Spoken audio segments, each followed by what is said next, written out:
Hello everybody, and welcome to the Tuesday edition of Video Clips. And just a couple of announcements to start with. First of all, the polycystic ovary syndrome and thyroid classes are online. Food, exercise, mental health, now online. Diabetes started last week, but we're filming as we go, so you can pick up the class you missed last week if you want to join in. But we're covering this in a lot of detail. Causes of diabetes, traditional treatments, what you can expect from medications, diet and lifestyle change, exercise, etc. Much more detail than I've ever taught before in a class like this. Time management starts July 15th, and the next Food Over Medicine coaching program starts in July. We have some great opportunities for you to buy packages with this. So we always do packages with Food Over Medicine coaching and packages with diet and lifestyle. So if you're interested in getting a nice course package where you save as much as a couple $1,000s, send me an email at pampopper@msn.com and we can start a dialogue. Also, if you're interested in careers, because a lot of these types of classes are taken by people who want more knowledge about the truth about a lot of these things and the origins of some of these conditions so that they can help clients to do better too. So if you're interested in talking about some of our professional development programs, also pampopper@msn.com.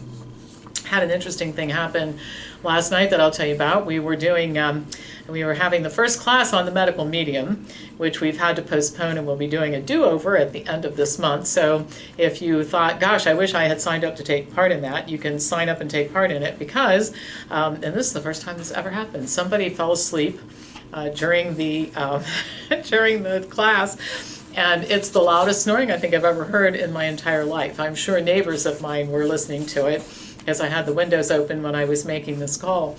So anyway, we finally gave up and we couldn't have conversation while this was going on and hung up, and so we're going to do the class again at the end of June, and then part 2 will take place in July.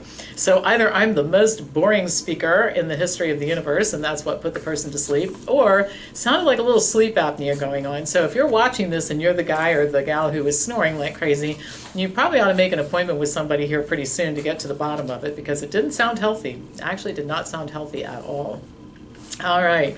Got a lot of comments from you on the mammography episode that I did last week, and that was all about the incentives to engage in, to get a mammogram, and setting up in shopping centers and making it a wonderful experience, turning it into a spa day kind of thing.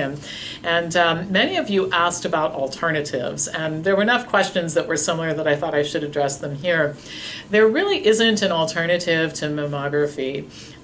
The two most common things that people ask about are ultrasound and thermography. Neither of those reduce your risk of dying of breast cancer either. And thermography is actually far worse than mammography, and I'll tell you why. The problem with mammography is that it identifies these small, insignificant abnormalities like ductal carcinoma in situ and lobular carcinoma in situ that are not cancer, usually don't turn into cancer, and you'd be better off not knowing about it. And then missing, and I said this in the video clip last week, missing the interval cancers that grow in between screenings, and those are the ones that usually are aggressive, and I gave an example of that. Well, the problem with thermography is it picks up even smaller abnormalities, and the error rate is even higher. So it's a worse idea. And that brings me to the next thing, which is people say, well, then what am I supposed to do if I'm not going to get some type of imaging or screening done?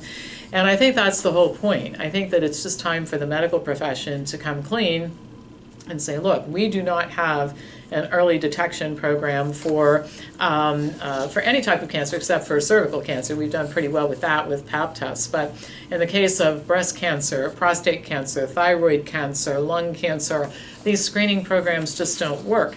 And the problem is that the focus on the screening programs takes away from the things that would really make a difference, like diet and lifestyle change, exercise, weight loss, etc., etc. Minimizing alcohol, that's a good way to reduce your risk of breast cancer.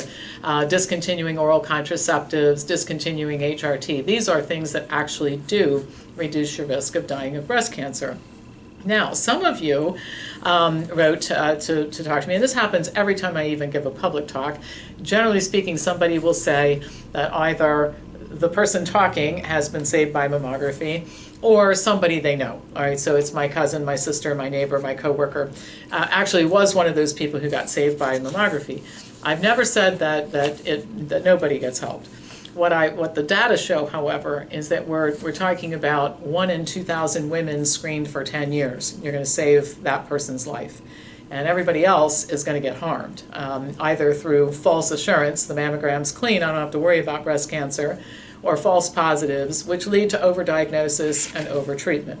And the problem with overdiagnosis and overtreatment is if you don't have cancer and you get treated as if you have cancer, there's all harm, no benefit whatsoever. So I think people should know about this. I mean, very few people win the lottery, but you know that when you buy a ticket. And if you still want to buy a ticket, that's okay. But the state goes out of its way to make sure people understand that most people don't win the lottery. Most people, the vast majority, 99.999% of women getting a mammogram do not benefit from doing this. You might be the lucky person. And once you know this, I'm not in the convincing business, by the way, just to let you know. It's not my job, nor is my intention to try to talk anybody into or out of anything. So I don't put this information out because I'm on a campaign to stop mammography. I put this information out because I think people should know about it before they make a choice. That's all. All right, so if you've listened to all this and you think you still want to have a mammogram, I think you should be able to have it. I think your insurance company should pay for it if it's what you choose to do. I just think this information should be required before people sign up for this kind of thing. And then one last thing I want to talk about, which is kind of tangentially related to this, is that some of you seem to be terrific at having a respectful and calm discourse about this stuff. Some of you disagree with me, and that's okay. And I'm not out to convince everybody that I'm right about everything. And some of you say, I don't want to listen to you anymore. That's all okay too. But for those of you who scream at me and write to me in capital letters and call me names and all that sort of thing, denigrate our character, here, my character, and all that sort of thing, I just want you to know it doesn't make me angry. You're not hurting my feelings. What it does make me do is feel sorry for you because you apparently don't have very good communication skills and you're not really capable of engaging in some type of scientific discussion where we just compare facts. You seem to have to accompany it with name calling and all that sort of thing. So I think that one of the things we need to do, and it's something that's become pervasive in our country and it's unfortunate, is we just have to take disagreement and discussion to a different level where people can have a disagreement with each other and not end up screaming and hollering at each other. That's really not necessary at all. These should all be fact-based conversations. So anyway, you can keep screaming. I'm not going to approve your comments if you scream and holler at me. And by the way, some of you made some nasty snide comments about, oh, she only approves things that are flattering. That's not it at all. I approve things that are appropriate. So you take out the bad language and the screaming and hollering and the denigrating my character and all that sort of thing. I print people who are respectfully disagreeing with me, so you can respectfully disagree. That's A-okay. All right, so anyhow, we'll take the high road here. We'll keep talking about evidence, and maybe we'll talk a few other people into doing that as well. So I'm always glad when these kinds of, back to the mammography episode, I'm always really glad when these kinds of things generate a lot of discussion because women do need to know about this. And again, if you're a woman, you don't want to die of breast cancer, you don't want to get breast cancer, focus on the things that do matter. Eat an optimal diet, get the weight off, stay hydrated, exercise, get in the gym, burn off the body fat, really minimize the alcohol, eat a low-fat diet, that counts for a lot, and get off the hormones. And that's your best bet for keeping your breasts and staying out of the cancer medical mill. All right, well, I was absolutely delighted to see this article that I'm going to report to you on today because I'm always talking about the dietary mythology out there, and it's endless. We could go on forever with it. So dietary mythology, what I'm talking about is, for example, the advice that plant fats are better than animal fats. Well, not really, not so much. It's not true. The source of fat matters a whole lot less than how much fat you're consuming. And we know that plant fat can increase your cholesterol levels, plant fat can cause weight gain, plant fat can injure your arteries and all kinds of things. So that's not true. Here's another false statement. It's better to eat chicken and fish than beef and pork. Also not true.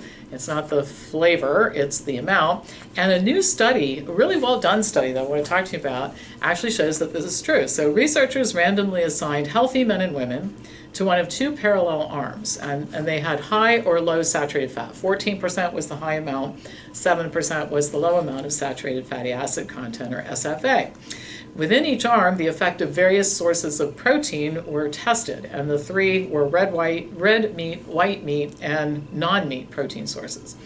A total of 62 patients were in the high SFA arm, 51 completed the low SFA arm, and the results. So here they are. When compared with non-meat as the protein source, diets containing high amounts of red and white meat both resulted in higher levels of LDL cholesterol, small and medium LDL particles, and total and HDL cholesterol.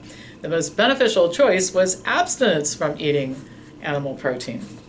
Perhaps the most interesting outcome was that increased cholesterol levels were the same in both the low SFA and high SFA groups. In other words, the effect of animal protein on plasma cholesterol was independent of the saturated fat content of the foods consumed. According to lead researcher Dr. Ronald Krauss, quote, "When we planned this study, we expected red meat to have a more adverse effect on blood cholesterol levels than white meat, but we were surprised that this was not the case. Their effects on cholesterol are identical." He went on to say that non-meat protein sources like vegetables and pulses had the most beneficial effect on cholesterol levels. And I think it's very interesting when researchers set out to prove one thing and they arrive at an entirely different conclusion. That adds a lot of validity to these study results. The researchers wrote at the end, quote, "The findings are in keeping with recommendations promoting diets with a high proportion of plant-based food, but based on lipid and lipoprotein effects do not provide evidence for choosing white over red meat for reducing cardiovascular disease risk." So the bottom line is which flavor of animal food you choose to eat does not affect your health. The amount of it you choose to eat does. And I'll add one other thing. I think the quality of it. This was an issue that was not addressed in this particular study, but I think it's important to talk about. And that is if you choose to continue to include animal foods in your diet, our recommendation is no more than 2 or 3 times a week, and that it must be organic, wild-caught, organic if it's a land animal, wild-caught if it's a fish, and no dairy. And just to be really brief about it, because I could do an entirely whole new video clip on this issue, the way that conventionally raised livestock and fish farms, the way that business is conducted in these types of places, the food is not safe to eat. Lots of antibiotics, steroids, and hormones injected into these animals to promote fast growth. The residues are left in the animal food. It's just not safe for humans to consume this type of food. So I'll add one other thing. The flavor doesn't matter, the amount does, but also the quality of the animal food matters a lot. And I would tell you to eat animal foods at home. Most restaurants don't have organic and wild-caught fish and organic animals, so you're better off eating the animal food at home.